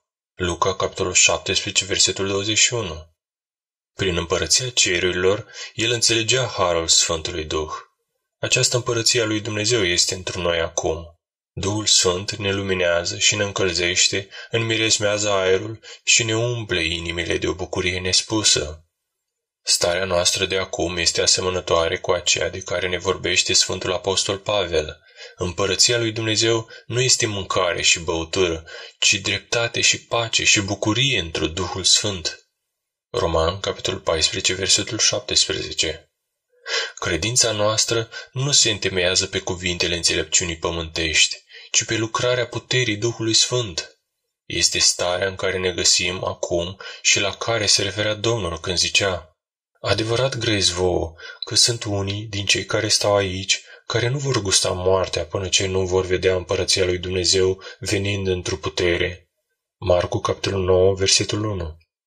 Iată bucuria mea, ce bucurie mare ne-a dăruit nouă Domnul. Iată ce înseamnă a fi în plinătatea Duhului Sfânt. Acest lucru l-a înțeles și Sfântul Macarie Egipteanul când a scris: am fost eu însumi în plinătatea Sfântului Duh. Netrebnici fiind, Domnul ne-a umplut de Duhul Său. Mi se pare că de acum încolo nu vei mai întreba cum lucrează în om prezența Sfântului Duh. Va rămâne oare această arătare întipărită pentru totdeauna în mintea dumneata? Nu știu, Părinte, dacă Dumnezeu mă va învrednici să-mi reamintesc mereu cu aceeași putere ca acum. Propovăduirea mesajului. Eu, dimpotrivă, cred că Dumnezeu te va ajuta să păstrezi toate lucrurile acestea pentru totdeauna în minte. Astfel, El nu s-ar fi plecat așa repede spre rugăciunea smeritului Serafim. N-a vrut ca numai dumneata să vezi lucrarea Sfântului Duh, ci prin mijlocirea dumitale să afle lumea întreagă. Întărește-te, căci vei fi de mult folos altora. Călugăr și mireană. În ce privește starea noastră deosebită, eu fiind călugăr, iar dumneata mirean, nu te îngrijora. Întâi de toate, Dumnezeu caută o inimă plină de credință în El și în Fiul Său, și, ca răspuns la această credință, El trimite de sus harul Sfântului Duh. Dumnezeu caută o inimă plină de iubire pentru El și pentru aproapele, făcând din ea un tron pe care îi place să stea și să se arate în plinătatea slavei sale. Dă-mi, Fiule, inima ta și ochii tăi, ca să simt plăcerea pentru căile mele. Inima omului poate cuprinde împărăția cerurilor. Căutați mai întâi împărăția lui Dumnezeu și dreptatea Lui, și toate acestea se vă vor adăuga vouă. Matei, capitolul 6, versetul 33. Rațiunea bunurilor pământești. Domnul nu ne reproșează că ne bucurăm de bunurile pământești, pentru că însuși a spus că în situația noastră avem nevoie de ele pentru ca să călătorim mai liniștiți și mai ușor spre patria cerească. Apostolul Petru socotește că nimic nu este mai de preț pe lume ca evlavia unită cu mulțumirea. Sfânta Biserică se roagă ca să ni se dea și cele pământești, deși greutățile, necazurile și lipsurile sunt nedespărțite de viața noastră pământească. Domnul n-a dorit ca grijile și nevoile să fie o caracteristică a ei. De aceea, prin gura apostolului ne îndeamnă să purtăm sarcinile unii altora pentru a asculta de Hristos, care însuși ne-a învățat să ne iubim unii pe alții. Ușurați prin această iubire, calea vieții strâmtă și cu scârbe, care ne duce înspre cer, va fi mai lesnicioasă. Domnul s-a pogorât din cer nu pentru a-i se sluji, ci ca să slujească, dându-și viața ca preț de răscumpărare pentru mulți. Matei, capitolul 20, versetul 28, Marcu, capitolul 10, versetul 45. Fă și tu la fel, bucuria mea, și conștient de harul, al cărui chip văzut ei fost vas ales, propovăduiește tuturor oamenilor doritori de mântuire. Misionarismul. Secerișul este mult, zice Domnul, și lucrătorii sunt puțini. Matei, capitolul 9, versetul 37, Luca, capitolul 10, versetul 2. Primind darurile harului, noi suntem chemați să lucrăm, adunând spicele mântuirii semenilor, îndemnându-i pe cât mai mulți spre împărăția lui Dumnezeu, ca și ei să aducă rod, unii 30, alții 60, alții 100. Să fim atenți ca nu cumva să ajungem judecați cu sluga leneșă care a învelit talentul în ștergar, ci să luăm ca de pildă pe slujitorii harnici care a adus pe lângă cei primiți unul încă 2 talanți, altul încă 5 talanți. Matei, capitolul 25, de la versetul 14 la 30. Milostivirea dumnezeiască nu trebuie privită cu îndoială. Dumneata însuți observi cum s-au împlinit cuvintele lui Dumnezeu spuse prin gura prorocului. Eu nu sunt Dumnezeu îndepărtat. Puterea credinței. De-abia îmi făcusem semnul crucii, de-abia cerusem eu smeritul în taina inimii, ca Domnul să ne facă vrednici de milostivirea sa într-o toată plinătatea, căci iată, imediat El mi-a primit cererea. Nu o spun ca să mă mândresc, nici pentru a-mi da importanță și a te face invidios, sau pentru a-ți da de înțeles că eu, călugăr fiind, mă deosebesc de tine. Nu! Domnul este aproape de cei ce-L cheamă. El nu respinge pe nimeni. Tatăl îl iubește pe Fiul și a pus totul în mâinile sale. Este o singură condiție, să-L iubim pe Tatăl Ceresc ca niște fii. Domnul ascultă la fel pe un călugăr ca și pe un om din lume, cu condiția ca amândoi să fie ortodoxi, adică să aibă credință adevărată, să-L iubească pe Dumnezeu din toată inima și să aibă credință mare cât un grăunte de muștar, cu care amândoi pot muta munții. Cum ar putea unul să pună pe fugă 1000 și 2 10.000, dacă apărătorul lor nu i-ar vinde și Domnul nu i-ar părăsi? Deuteronom, capitolul 32, versetul 30. Însuși Domnul zice, totul este cu putință celui ce crede. Marcu, capitolul 9, versetul 23. Sfântul Apostol Pavel scrie, pot totul cu Hristos care mă întărește. Filipeni, capitolul 4, versetul 13. Și mai minunat încă, cel care crede în mine va face și el lucrurile pe care le fac eu și mai mari decât acestea va face, pentru că eu mă duc la Tatăl. Și orice veți cere în numele meu, voi face ca să fie slăvit Tatăl în Fiul. Ioan, capitolul 14, de la versetul 12 la 14. Până acum n-ați cerut nimic în numele meu, cereți și veți primi, ca bucuria voastră să fie deplină. Ioan, capitolul 16, versetul 24. Așa este bucuria mea. Tot ce vei cere de la Domnul vei primi, cu condiția ca cererea să fie spre slava lui Dumnezeu sau pentru binele aproapelui. Căci Dumnezeu nu desparte binele aproapelui de slava sa. Tot ce ați făcut unuia dintre acești mici frați ai mei, mie mi-ați făcut. Marcu, capitolul 9, versetul 37, Luca, capitolul 9, versetul 48. Fii sigur, deci, că Dumnezeu îți ascultă ruga, trebuie ca ea să fie spre zidirea și ajutorul aproapelui. Dar chiar dacă ceri ceva pentru nevoile tale, nu te îndoi că nu vei primi dacă ți este necesar, căci Dumnezeu îi iubește pe cei ce îl iubesc. El este bun cu toți, mila lui se revarsă și peste cei ce nu îi cheamă numele, cu atât mai mult îi va asculta pe cei temători de el. El îți va asculta toate cererile pentru credința ta ortodoxă în Iisus Hristos Mântuitorul, căci nu va permite ca sceptrul dreptății să ajungă în mâna păcătoșilor, ci îl va asculta pe David, sluga sa.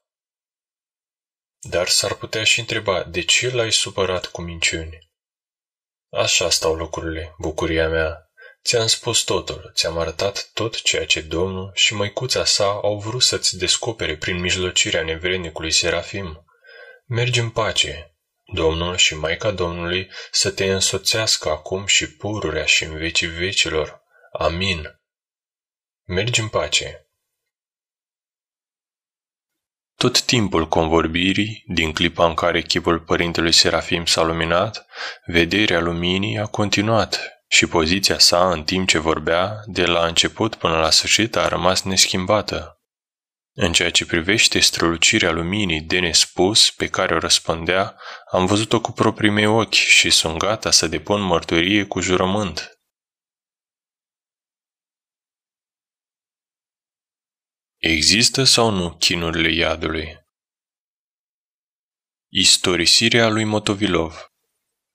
N.A. Motovilov, robul lui Serafim, cum îi plăcea să se numească, despre care a fost vorba mai sus, era un om cu inimă curată și fierbinte. După ce s-a vindecat prin rugăciunile părintelui Serafim de o grea suferință și după ce s-a învrednicit să vadă cu proprii lui ochi iluminarea chipului binefăcătorului său cu lumina taborică a Harului Sfântului Duh, s-a hotărât în amintirea părintelui Serafim să plece personal la locul de naștere a marelui stareț din Crusc pentru a aduna unele din date din copilăria și adolescența lui și să cerceteze mănăstirea Nizvo-Florenski. Această plecare a avut foarte grele urmări pentru Ena Motovilov, întrucât cu voia lui Dumnezeu el s-a îmbolnăvit, devenind victima vrășmașului care s-a răzbunat cumplit asupra lui pentru faptul că a slujit la proslăvirea plăcutului lui Dumnezeu Serafim. Împrejurările premergătoare îmbolnăvirii lui Motovilov, care lămuresc începutul ei, sunt următoarele. Odată, într-o convorbire întreținută cu preacuviosul Serafim, veni vorba despre atacurile pe care vrășmașul le dă asupra omului. Motovilov, care avusese o creștere lumească, n-a întârziat desigur să se îndoiască de realitatea puterilor rele. Atunci preacuviosul i-a destănuit lupta groaznică pe care a dus-o împotriva demonilor timp de 1000 de zile și 1000 de nopți. Și prin puterea cuvântului său, prin autoritatea sfinției sale, în care nu putea încăpea nicio umbră de îndoială sau exagerare, l-a convins pe Motovilov de existența demonilor care se arată nu numai în năluciri sau vise, ci chiar în realitatea cea mai crudă. Cum era aprins din fire, Motovilov se însuflețise în așa măsură de povestirea starețului, încât strigă din adâncul sufletului: „Părinte, am mare dorință să mă lupt cu dracii." Părintele Serafim, plin de spaimă, l-a întrerupt zicând: „Ce cu dumneata, bucuria mea? Îți dai seama ce vorbești? Dacă ai ști că cel mai mic dintre demoni este în stare să răstoarne pământul numai cu o singură unghie, în măsură în care Dumnezeu le îngăduie, atunci nu te-ai mai apuca să te lupți cu ei." „Dar dracii au unghii?" „Hei, bucuria mea, ce vă mai învață pe voi profesorii pe la Academie? Nu știți oare că demonii n-au unghii? Ei sunt zugrăviți cu copite, cu coarne, cu coadă, pentru că închipuirea omenească nu poate născoci ceva mai respingător, mai grozav decât astfel de chipuri. Căci, într-adevăr, ei sunt neînchipuit de urâți, deoarece în urma căderii lor, din pricina împotrivirii lor voite, libere, la harul Duhului Sfânt, din îngeri luminați au devenit demoni atât de întunecați și de respingători, încât este cu neputință să înfățișezi prin vreo asemănare omenească. Și cu toate acestea, este nevoie de o asemănare care să exprime toată răutatea lor și atunci sunt înfățișați negri și urâți. Întrucât au fost creați cu puteri și cu însușiri de îngeri, care nu li s-au luat după căderea lor, ei au față de oameni și de tot ce este pământesc. E o putere neobișnuită, așa încât cel mai mic dintre ei, după cum ți-am spus, este în stare să răstoarne întreg pământul numai cu o singură unghie, dacă Dumnezeu o îngăduie. Numai harul Preasfântului Duh, care ni s-a dat în dar nouă creștinilor ortodoxi pentru jertfa Domnului nostru Iisus Hristos, care este și Dumnezeu și om, numai El oprește cu desăvârșire și nimicește toate uneltirile și vicleșugurile vrășmașului. Atunci Motovilov s-a îngrozit. Și atât timp cât s-a aflat sub scutul de apărare a preacuviosului, el a putut să nu se teamă de răutatea satanică, dar această provocare îndrăzneață și nesocotită, cu îngăduința lui Dumnezeu, n-a rămas fără urmări. Când Motovilov, după adormirea părintelui Serafim, a plecat cu trăsura la Crusc, n-a putut aduna decât puține știri despre copilăria și tinerețea părintelui Serafim. Rudele mai apropiate și aminteau de preacuviosul numai de când era tânăr. Unele dintre ele muriseră, iar altele au spus că au uitat. Chiar casa în care s-a născut și a crescut copilul Prohor, Sfântul Serafim, era distrusă și în locul ei se ridicaseră alte clădiri. Totuși s-a găsit un unchi care era de aceeași vârstă cu părintele Serafim și care a dat lui Motovilov anumite date ce s-au scris toate în edițiile despre viața preacuviosului Serafim. Așa încât călătoria la Crusc și rămânerea acolo a fost încununată de oarecare succes, cât despre vijelia potrivnicului nu s-a dezlănțuit asupra lui decât la întoarcerea spre Voronej. La una din stațiile poștale, care se află pe drumul dintre Crusc și Voronej, făcându-se noapte, Motovilov a fost nevoit să rămână pentru găzduire. Fiind singur în casa de oaspeți, și-a scos din cufăr manuscrisele sale și a început să le descifreze la lumina unei lumânări, care abia pălpâia într-o odaie largă. Cele dintâi însemnări care au căzut sub ochi vorbeau despre vindecarea unei fete de nobil, Harapichin, la scrisul Sfântului Mitrofan de la Voronej. În acel moment m-am gândit, scrie Motovilov, cum este cu putință ca o creștină ortodoxă care se împărtășește cu trupul și sângele Domnului să mai poată fi stăpânită de duhul diavolului și încă un timp așa de îndelungat, de 30 și mai bine de ani.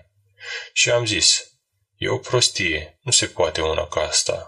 Aș vrea și eu să văd cum ar îndrăzni necuratul să facă să lașe înăuntrul meu dacă m-aș împărtăși cât se poate de des cu trupul și sângele Domnului. În aceeași clipă, un nor înfricoșător, rece și cu un miros urât l-a înconjurat și a început a se strecura prin gura lui închisă, cu toate că el se opunea de răsputeri, zbătându-se în spasme. Și în ciuda tuturor zvârcolirilor nenorocitului Motovilov, în ciuda tuturor încercărilor lui disperate de a se apăra împotriva norului de gheață și împotriva puturii de care se vedea împresurat, norul puturos a intrat în întregime înăuntru lui, fără să țină seama de sforțările lui supraomenești. Mâinile lui păreau că sunt paralizate și nu erau în stare să facă semnul crucii, iar mintea încremenită, întunecată de spaimă, nu-și putea aminti de numele Mântuitorului Hristos. Se săvârșise ceva dezgustător și groaznic în momentul în care, pentru Motovilov, a început perioada celor mai cumplite munci. Chinurile pe care el le-a suferit atunci au fost descrise astfel în însemnările făcute cu propria lui mână. Domnul m-a învrednicit să cunosc prin proprie experiență, în deplină realitate și nu în stare de vis sau nălucire, 3 din muncile iadului. Prima a fost focul cel nestins, nematerialnic, care nu se poate stinge prin nimic altceva decât prin harul Sfântului Duh. Acest chin a durat 3 zile și 3 nopți, timp în care mă simțeam cum mă mistuie flăcările și cum, cu toate acestea, nu ard de tot. De 10 ori, iar altădată de 17 ori, în timp ce de 24 de ceasuri ștergeam de pe trupul meu un fel de funingine ca de ghenă pe care oricine o putea vedea. Și aceste munci nu s-au oprit decât după ce m-am spovedit și m-am împărtășit cu Sfintele Taine prin rugăciunile arhiepiscopului de Voronej, Antonie, și prin ecteniile de însănătoșire pe care acest vlădică le-a rânduit la 47 de biserici și mănăstiri din Voronej pentru vindecarea robului lui Dumnezeu Nicolae. A doua muncă a durat 2 zile și 2 nopți. Aceasta a fost chipul tartorului celui neîmblânzit, al ghienii care îmi băgase atâta răceală în oasele mele, încât focul nu numai că nu mă ardea, dar nici nu mă putea încălzi. După dorința personală a înalt preasfințitului Antonie de Voronej, am ținut mâna timp de 1/2 de oră deasupra unei lumânări aprinse, cu toate că mâna s-a afumat cu desăvârșire, totuși nu m-am încălzit deloc. Această experiență, verificată de mulți martori, am scris-o pe o coală de hârtie pe care am semnat-o, aplicând totodată pe ea și mâna mea plină de funingene a lumânării. Aceste chinuri nu se ușurau prin Sfânta Împărtășanie. Trupul și sângele Mântuitorului îmi dădea numai putința să mănânc, să beau și să dorm puțin. Dar dacă aceste 2 munci erau vizibile pentru oricine, al 3-lea chin din ghienă, deși a fost mai scurt ca durată, căci n-a ținut decât 36 de ore, a fost îngrozitor, iar suferința era de nedescris și nepătruns. Mă mir eu singur cum de am putut să rămân în viață, și de aceasta am scăpat tot prin spovedanie și prin împărtășirea cu Sfintele Taine ale Domnului. De data aceasta m-a împărtășit însuși arhiepiscopul Antonie cu propriile sale mâini. Acest chin a fost pricinuit de virmele cel neadormit al ghienii, pe care nu l-a putut vedea nimeni afară de mine și de arhiepiscopul Antonie. Eu însă am fost copleșit peste tot de acest virme atât de rău, care se tăra prin toate mădularele mele și înrodea într-un chin nespus de îngrozitor toate mădularele din lăuntru meu, ieșind când prin gură, când prin urechi, când prin nas și apoi se întorcea iar înăuntru. Dumnezeu mi-a dat puterea asupra lui, așa încât puteam să-l iau în mână și să-l întind. Eu declar toate acestea de nevoie, căci nu în zadar mi s-a dat de sus ca să suport toate acestea, ci ca să nu mai poată gândi cineva că eu îndrăznesc să chem numele lui Dumnezeu în deșert. Nu! În ziua fricoșatei judecății a Domnului, însuși Dumnezeu, ajutorul și acoperitorul meu, va mărturisi că eu n-am mințit împotriva lui și împotriva providenței sale dumnezeiești.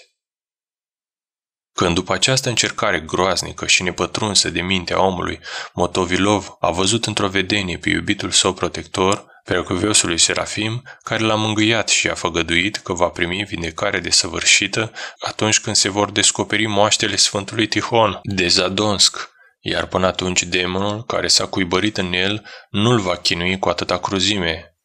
Și într-adevăr, această făgăduință s-a împlinit peste 30 și mai bine de ani, când și așteptarea lui Motovilov s-a sfârșit, căci după marea lui credință s-a vindecat. În ziua când s-au descoperit moaștele Sfântului Tihon din Zadonsk, 1861, Motovilov ședea în Sfântul Altar și se ruga, plângând cu amar, că Domnul nu-i trimite vindecarea pe care sufletul lui necăjit o aștepta, potrivit cu făgăduința preacuviosului Serafim din Sarov. În timpul când se cânta Hieroviticul, el și-a ridicat ochii în sus și a văzut pe Sfântul Tihon, care l-a binecuvântat, și apoi s-a făcut nevăzut. După aceea, Motovilov s-a simțit deodată sănătos. Nota lui Serghei Nilus, scriitorul căruia i-a fost încredințat manuscrisul lui Motovilov 72 de ani mai târziu de către văduva acestuia. Aici se termină manuscrisul lui Motovilov. Nu este de competența mea în dezvălui sau sublinia importanța acestei scrieri, care n-are nevoie de comentarii, mărturisind singură pentru mine cu putere pe care nicio vorbire lumească nu o poate depăși. Dar trebuie remarcată în ce stare mi-au fost transmise hârtiile lui Motovilov cuprinzând acest tezaur. Acoperite de funingine, de pene de porumbei, de murdărie de păsări, erau amestecate cu facturi, borderouri de contabilitate agricolă fără importanță, copii de cereri de administrație și de scrisori particulare amestecate fără rânduială, cântărind mai mult de 40 de kilograme. Hârtiile în stare proastă, acoperite de un scris cursiv, dar la un moment dat indescifrabil, m-au înspăimântat. Cum voi putea eu înțelege ceva? Încercând să mă orientez în acest haos, am întâmpinat multe greutăți. Scrisul mai ales era o piatră de poticnire și aproape am ajuns la disperare. Dar din loc în loc, printre aceste hârțoage, strălucea ca o lumină o frază pe jumătate descifrabilă. Părintele Serafim mi-a zis: Ce i-a zis? Ce ascundeau aceste hieroglife? Eram dezolat. Într-o seară mi-amintesc, după o zi petrecută într-o muncă obositoare și fără rezultat, nemai putând, am strigat: Părinte Serafim, este posibil ca dintr-un colț de lume pierdut, de la Diveievo, să-mi parvină manuscrisul micului tău slujitor Motovilov și să rămână uitat pentru că nu poate fi descifrat? Strigătul pornea din adâncul inimii. Dimineața, apucându-mă de triat hârtiile, am dat imediat peste acest manuscris și am primit capacitatea de a citi scrisul lui Motovilov. Este ușor să-ți închipui buimirea ce mi-au produs-o cuvintele: Eu, din contra, cred că Dumnezeu te va ajuta să păstrezi toate lucrurile acestea pentru totdeauna în minte. Altfel, el nu s-ar fi plecat așa de repede spre rugăciunea smeritului Serafim. N-a voit el ca numai dumneata să vezi lucrarea Sfântului Duh, ci prin mijlocirea ta să afle lumea întreagă. Timp de 70 de ani, acest tezaur a stat ascuns într-un hambar sub un maldăr de hârțoage și iată acum vedea lumina zilei. Când? Tocmai când era nevoie, în vederea canonizării, celui căruia Biserica Ortodoxă îi se adresa zicându-i: Părinte Serafime, roagă-te lui Dumnezeu pentru noi. Alte cuvinte de mare folos ale Sfântului Serafim de Sarov. Nu trebuie să-ți deschizi inima ta fără trebuință. Dintr-o mie se poate găsi numai unul care ar fi în stare să păstreze taina ta.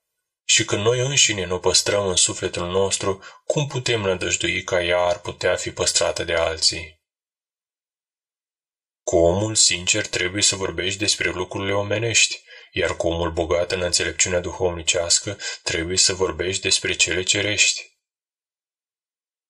Când se întâmplă să fii în lume, în mijlocul unui grup de oameni, nu trebuie să vorbești despre lucrurile sufletești, mai ales dacă între ei nu observi nicio dorință de a asculta asemenea lucruri. Pentru aceea trebuie să ascunzi în tine, cu toată băgarea de seamă, comoara darurilor. În caz contrar le vei pierde și nu le vei mai găsi. Când însă nevoia va cere sau va veni vorba, atunci trebuie să grăiești deschis spre slava lui Dumnezeu, după cuvântul care zice, calea este acum deschisă. Trebuie să fim milostivi față de cei săraci și călători, noi trebuie să ne străduim din toate puterile ca să îndeplinim cuvântul lui Dumnezeu. Fiți milostivi, precum și Tatăl vostru este milostiv. Luca, capitolul 6, versetul 36. Acestor mântuitoare cuvinte, cei înțelepți le dau atenție, iar cei nesimțiți nu. De aceea s-a spus, cel ce seamănă cu zgârcenie va și secera, iar cel ce seamănă cu dărnicie va și secera. 2 Corinteni, capitolul 9, versetul 6. Dumnezeu a creat trupul, dar nu și boala, a creat sufletul, dar nu și păcatul. Ce este mai de folos și mai de trebuință decât toate? Desigur, unirea cu Dumnezeu și trăirea împreună cu El prin mijlocirea iubirii, dar pierzând această iubire, noi cădem de la El și ne supunem la diferite și nenumărate suferințe. Cine îndură suferința cu răbdare și cu mulțumire, aceluia ea îi se face în locul marilor osteneli trupești și chiar mai mult. Nu trebuie să judecăm pe nimeni, chiar dacă am vedea cu ochii noștri greșind sau petrecând în continuă călcarea poruncilor lui Dumnezeu după cuvântul Sfintei Scripturi. Nu judecați, ca să nu fiți judecați. Matei, capitolul 7, versetul 1. Și iarăși, cine ești tu ca să judeci pe sluga altuia? Pe stăpânul său stă sau cade, dar va sta, căci Domnul are putere să-l facă să stea. Romani, capitolul 14, versetul 4. Domnul ne-a poruncit să purtăm dușmănie numai împotriva șarpelui, adică împotriva celuia care dintr-un început a înșelat pe om și l-a izgonit din rai, împotriva ucigătorului de oameni, pe diavol. Ne-a poruncit de asemenea să purtăm dușmănie și împotriva madiamiților, adică împotriva duhurilor celor necurate, ale desfrânării și ale tuturor faptelor rușinoase, care seamănă în inimă cugete necurate și întinate. Trebuie să ne sârguim din toate puterile ca să păstrăm pacea sufletească și să nu ne tulburăm de întristările venite de la alții. Pentru aceasta se cuvine să ne străduim în tot chipul a nu da drumul mâniei și a păzi cu atenție mintea și inima de la mișcările necuvincioase. Prin virtutea neosândirii și a tăcerii se păstrează pacea sufletului. Când omul petrece în această stare, atunci primește descoperiri dumnezeiești. Cel ce dorește să se mântuiască, să aibă inima înfrânată și aplicată spre pocăință, după cuvântul psalmistului. Jertfa lui Dumnezeu, Duhul umilit, inima înfrântă și smerită, Dumnezeu nu o va urgisi. Psalmul, capitolul 50, versetul 18. Omul este alcătuit din suflet și trup și de aceea și calea vieții sale trebuie să conste din acțiuni trupești și sufletești, din lucrare și contemplație. Calea vieții active, lucrătoare, o formează postul, înfrânarea, privegherea, plecarea genunchilor, rugăciunea și celelalte osteneli trupești care alcătuiesc împreună calea cea strâmtă și cu scârbe ce duce după cuvântul lui Dumnezeu la viața veșnică. Matei, capitolul 7, versetul 14. Iar calea vieții contemplative constă într-o înălțare a minții către Domnul, în paza inimii, în rugăciunea minții și în contemplarea lucrurilor sufletești cu ajutorul exercițiilor enumerate mai sus, la viața activă. Tot cel ce va vrea să parcurgă calea vieții duhovnicești trebuie să înceapă de la viața lucrătoare activă și după aceea să ajungă și la cea contemplativă, deoarece fără viața activă nu se poate ajunge la cea contemplativă. Când plângem în rugăciune și tot amestecăm și râsul, atunci să știți că acest lucru este din vicleșug diavolesc. Este greu de priceput lucrurile cele tainice și subțiri ale vrășmașului nostru. Razele soarelui dreptății, Hristos, Dumnezeu, luminează inima celui ce varsă lacrimi de umilință. Despre dragostea față de Dumnezeu. Cel ce și-a dobândit dragostea desăvârșită trăiește în lumea aceasta în așa fel încât ca și cum n-ar trăi, căci unul ca acesta se socotește pe sine străin pentru toate cele văzute, așteptând cu nerăbdare cele nevăzute. El s-a schimbat întreg în dragostea față de Dumnezeu și și-a dat uitării orice altă dragoste. Sufletul cel plin de dragostea lui Dumnezeu, la vremea ieșirii din trup, nu se va înfricoșa de stăpânitorul cel rău din văzduh și se va înălța însoțit de îngeri întocmai cum a trece dintr-o țară străină în patria sa. Despre frica de Dumnezeu. Omul ce-a luat asupra sa de bunăvoie însărcinarea cea grea de a străbate calea cea strâmtă a pierzării inimii, trebuie înainte de toate să aibă frică de Dumnezeu, care este începutul înțelepciunii. În mintea lui trebuie să fie necontenit întipărit aceste cuvinte prorocești. Slujiți Domnului cu frică și vă bucurați lui cu cutremur. Psalm 9. El trebuie să străbată această cale cu cea mai mare luare aminte și cu respect față de tot ceea ce este sfânt, iar nu cu nepăsare. Astfel trebuie să se teamă ca nu cumva să atragă asupra lui acea hotărâre dumnezeiască. Blestemat este omul care face lucrul Domnului cu nebăgare de seamă. Isaia, capitolul 31, versetul 1, Ieremia, capitolul 17, versetul 5. Cucernicia chibzuită este de trebuință aici, pentru aceea căci și mai întins este acest noian de nepătruns, inima cu gândurile și poftele ei, pe care trebuie să o curățim cu multă băgare de seamă. Acolo sunt jivini, cărora nu este număr, adică multe gânduri deșarte, strâmbe și necurate, semințe ale duhurilor rele. Pe scurt, grăind, înfățișările fricii de Dumnezeu sunt două. Dacă vrei să faci răul, atunci teme-te de Domnul și nu-l face. Iar dacă vrei să faci bine, atunci teme-te de Domnul și săvârșește-l.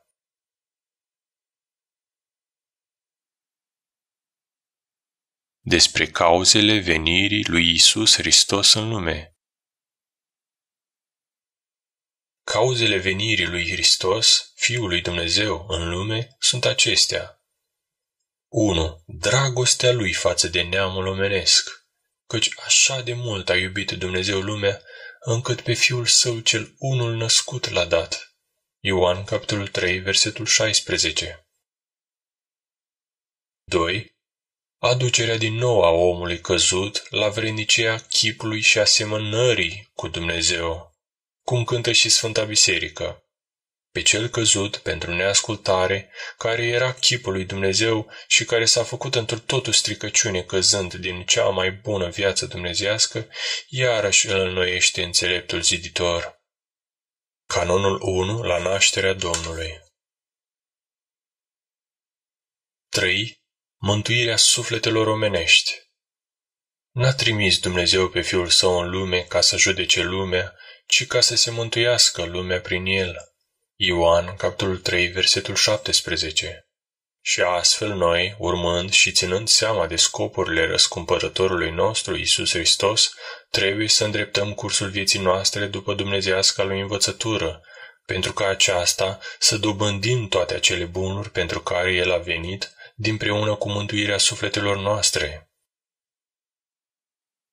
Despre nădejde. Toți cei care nădăjduiesc în Dumnezeu se înalță către El și se luminează cu strălucirea luminii sale cele veșnice. Dacă omul din dragoste față de Dumnezeu și pentru lucrarea faptei bune nu are o grijă prea mare față de sine, atunci o astfel de nădejde este adevărată și înțeleaptă. Dar dacă omul își pune toată nădejdea numai în lucrurile sale, iar la Dumnezeu aleargă numai atunci când se vede împresurat de niște nenorociri neașteptate de el, negăsind în propriile sale puteri și mijloace îndestulătoare pentru a le înlătura, începe să se îndrepte către ajutorul lui Dumnezeu, atunci o astfel de alegere nu cuprinde în sine o nădejde adevărată, ci deșartă și mângâietoare ca una ce nu este izvorâtă din credință, ci din frică. Adevărata nădejde caută la împărăția lui Dumnezeu și este încredințată că toate cele pământești se vor da fără îndoială. Și inima omului nu poate să aibă pace până când nu dobândește această nădejde. Ea este aceea care îl umple de pace și toarnă în sufletul lui bucurie. Ea singură îl împacă de plin și aduce liniște în sufletul său, în lăuntru său. Despre această nădejde a spus Mântuitorul: veniți la mine toți cei osteniți și împovărați și eu vă voi odihni pe voi. Matei, capitolul 11, versetul 23. Adică nădăjduiți într-un mine și vă veți mângâia de ostenerile voastre și așa vă veți izbăvi de frică. Despre Dumnezeu. După cum Domnul se întristează când vede primejduită mântuirea sufletelor noastre, tot așa și ucigătorul de oameni, diavolul, se mâhnește când vede pe om venindu-și într-o sine și întorcându-se de la păcat. De aceea multă sârguință pune el să ducă pe om la deznădejde, pe cel păcătos. Iuda, vânzătorul, a fost laș și neîncercat în luptă, de aceea vrășmașul, văzându-i descurajarea, s-a năpăstuit asupra lui și l-a silit să se spânzure. Dar Petru cel tare, când a căzut în păcatul cel înfricoșat al lepădării de Domnul, ca unul ce era încercat de lupte, nu s-a descurajat și nu și-a pierdut cumpătul, ci a vărsat lacrimea mare din inimă zdrobită și vrășmașii, văzând lacrimile lui, și-au simțit privirea arsă ca de foc și au fugit departe de el, gemând cu durere. Și tot așa învață și preacuviosul la Antioh, zicând: de se va abate peste noi deznădejdea, să nu ne supunem ei, ci întărindu-ne și îngrădindu-ne cu lumina credinței, cu mare bărbăție să spunem Duhului celui viclean: ce este nou și ție, înstrăinatule de Dumnezeu, căzutule și rău viclean? Tu nu vei reuși să ne faci nimic. Hristos, Fiul lui Dumnezeu, are puterea asupra noastră și asupra tuturor, iar tu, pierdutule, depărtează-te de la noi. Înarmați cu Sfânta Cruce a lui Hristos vom zdrobi capul de șarpe al diavolului. Despre boală. Trupul este rob, iar sufletul împărat. De aceea când trupul se istovește de suferință, acesta se face din milostivirea lui Dumnezeu, ca sufletul să împărățească nestângerit. Căci prin boală se slăbesc patimile, iar omul își vine într-o sine. Dar și însăși boala trupească se naște din patimi uneori. De aceea, în asemenea caz, ridică păcatul și boala se va vindeca. Căci ele se nasc în trupul nostru din păcat, cum întărește Sfântul Vasile cel Mare. De unde sunt bolile? De unde stricăciunile trupești? Dumnezeu a creat trupul, dar nu și boala, a creat sufletul, dar nu și păcatul. Ce este mai de folos și de trebuință decât toate? Desigur, unirea cu Dumnezeu și trăirea împreună cu El prin mijlocirea iubirii, dar pierzând această iubire, noi cădem de la El și căzând ne supunem la felurite și nenumerate suferințe. Cine îndură suferința cu răbdare și cu mulțumire, aceluia bucuriei se face în locul marilor osteneli trupești și chiar mai mult. Despre îngrijirea de suflet. Omul, în privința vieții lui trupești, este asemenea unei lumânări care arde. După cum lumânarea trebuie să se consume, așa și omul trebuie să moară. Sufletul însă e nemuritor. De aceea și, în purtarea lui de grijă trebuie să fie mult mai mult pentru suflet decât pentru trup. Despre aceasta și Evanghelia spune: ce va folosi omului de va dobândi toată lumea, dar își va pierde sufletul? Marcu, capitolul 8, versetul 36. Sfântul Vasile cel Mare, Grigore Bogoloslovul, Ioan Gură de Aur, Chiril al Alexandriei, Ambrozie al Mediolanului și alți mulți sfinți părinți din tânără vârstă până la adânci bătrânețe au fost feciorelnici și așa au murit, în deplină curăție. Toată viața lor a fost îndreptată numai pentru îngrijirea de suflet și nu pentru trup, așa și noi trebuie să punem toată sârguința pentru suflet, iar trupul numai într-atât să-l întărim ca să poată ajuta la lucrarea faptelor bune ce întărește sufletul. Iar dacă vom istovi trupul nostru cu neînțelepțire, în chip samavolnic, în așa fel încât să se facă neputincios și sufletul, atunci o asemenea jignire va fi fără înțelepciune, chiar dacă acest lucru s-ar face pentru dobândirea virtuților. Iar dacă Domnul va binevoi ca omul să fie încercat și în trupul său cu boală, atunci tot El îi va da și puterea răbdării. Și așa trebuie să lăsăm ca boala să nu fie pricinuită de noi înșine, ci să fie vinită din slobozenia și judecata lui Dumnezeu. Despre pacea sufletească. Nimic nu este mai bun pe lume decât acea pace într Hristos, în care își găsește sfârșitul orice luptă a duhurilor rele care mișună în văzduh și pe pământ. Căci nu ne este nouă a lupta împotriva trupului și a sângelui, ci împotriva începătorilor, a puterilor și stăpânitorilor întunericului acestui veac, împotriva duhurilor răutății celor de sub cer. Efes, capitolul 6, versetul 12. Când omul își adâncește mintea înăuntrul său și are lucrare în inima sa, este semna unui suflet înțelepțit. Atunci harul lui Dumnezeu îl urmărește și el se află într-o stare de pace, iar prin aceasta într-o stare mai presus de cele pământești. Printr-o astfel de pace pașnică se înțelege o conștiință ridicată din cele de aici, fiindcă mintea lui contemplă, privește înăuntru ei harul Duhului Sfânt, după cuvântul Scripturii, care zice, unde este pace, acolo se loșluiește el. Se poate oare să vezi soarele cu ochii trupești și să nu te bucuri? Dar cu cât mai mare va fi bucuria când mintea se învrednicește să vadă cu ochiul din lăuntru pe soarele dreptății, pe Hristos. Atunci se bucură într-adevăr cu bucurie îngerească despre care și apostolul spune, viața noastră este în cer. Filipeni, capitolul 3, versetul 20. Când cineva se află într-o stare pașnică, primește rând pe rând într-o simțire darurile duhovnicești. Sfinții părinți, fiind într-o continuă stare pașnică a Duhului, se aflau sub umbrirea harului lui Dumnezeu. Când omul a ajuns într-o liniște a Duhului, atunci poate să împărtășească și pe alții din lumina sufletului său. Înainte de toate însă, omul trebuie să repete aceste cuvinte prorocești. Să nu iasă cuvânt deșert din inima voastră. Precum și cuvintele Domnului, fățarnice, scoate mai întâi bârna din ochiul tău și atunci vei vedea să scoți și paiul din ochiul fratelui tău. Această pace a lăsat-o Domnul nostru Iisus Hristos ca pe o neîmpuținată comoară de bunătăți ucenicilor săi în preajma morții sale zicând, pacea mea dau vouă, pacea mea las vouă. De asemenea și apostolul vorbește despre ea zicând, și pacea lui Dumnezeu, care covârșește toată mintea, să păzească inimile noastre și cugetele noastre într-un Iisus Hristos. Filipeni, capitolul 4, versetul 7. Și astfel, ca gândurile noastre, faptele noastre, să le îndreptăm numai către acest lucru, strigând întotdeauna împreună cu biserica, Doamne, Dumnezeul nostru, pacea Ta dă-ne nouă. Despre păstrarea păcii sufletești. Trebuie să ne sârguim din toate puterile și în tot chipul ca să ne păstrăm pacea sufletului și să nu ne tulburăm de întristările venite de la alții.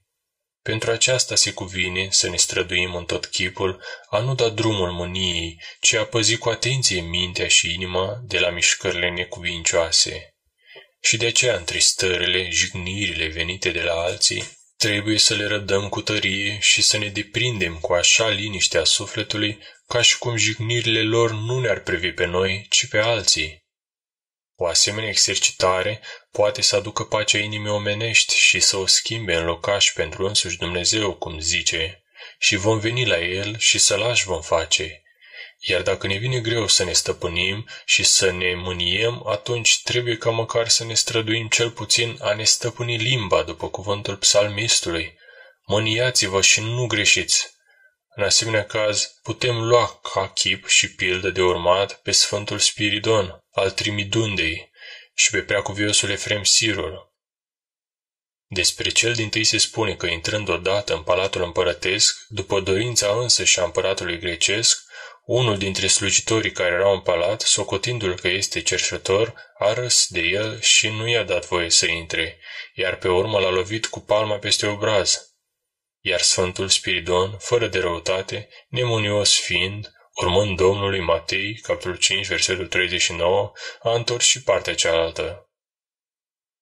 Iar preacuviosul Efrem, pe când se nevoia în pustie, ucenicul său l-a lipsit odată de hrană în acest chip. Venind către el cu mâncare, din nebăgare de seamă a scăpat blidul pe cale. Iar preacuviosul, văzând pe ucenic întristat, i-a zis: Nu te întrista, frate, că dacă hrana nu vrea să vină la noi, atunci mergem noi după dânsa.